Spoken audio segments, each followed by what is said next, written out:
لا حاصل خواہشیں، ادھورے قصے، نامکمل خواب، کچھ بھی ناممکن نہیں رہتا جب بات تہجد کی دعاؤں پہ آتی ہے، کیونکہ تہجد میں چھپا ہے کون کا راز۔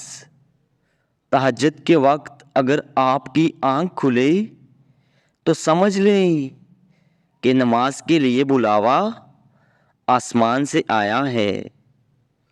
اس وقت آپ کو چاہیے، آپ جیسی بھی حالت میں ہوں، آپ نیند سے بیدار ہو کر اللہ کی بارگاہ میں حاضر ہو جائیں۔ کیا یہ معجزہ نہیں کہ رات کی تاریکی میں اللہ نے تمہیں تہجد کی لگن لگائی؟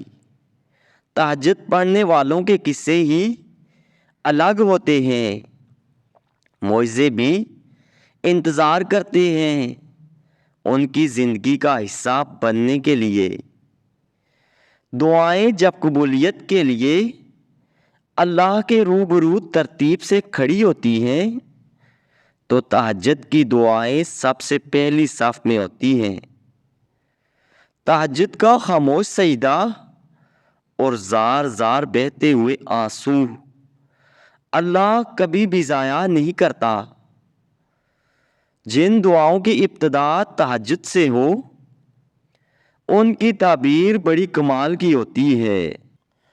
جو کہانی تہجد تک پہنچ جاتی ہے پھر وہ کبھی ادھوری نہیں رہتی۔ کن سے نصیب کا جو فیصلہ ہے وہ بس ایک دعا ہے۔ تہجد میں بہنے والا ہر آنسو اللہ سے کن کی سفارش کرتا ہے۔ دنیا کے پریشان حال لوگ جب رب سے تنہائی میں ملاقات کرنے کا ارادہ کرتے ہیں تو وہ تہجد کی نماز پڑھتے ہیں، کیونکہ یہ وہ وقت ہوتا ہے جب ساری دنیا سوئی ہوتی ہے۔ آپ اور آپ کا رب آپس میں باتیں کر رہے ہوتے ہیں۔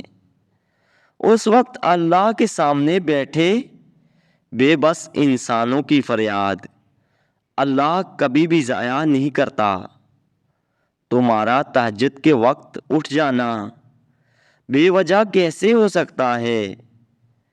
جب تمہیں کہیں سے کوئی امید نہیں رہتی تب وہ تمہیں تہجد کی لگن لگا دیتا ہے اور ایک نئی امید سے جوڑ دیتا ہے، اور پھر تم جان جاتے ہو کہ جو درد دن کے اجالوں میں نہیں سمٹ پاتا وہ رات کی تاریکیوں میں سمٹ جاتا ہے۔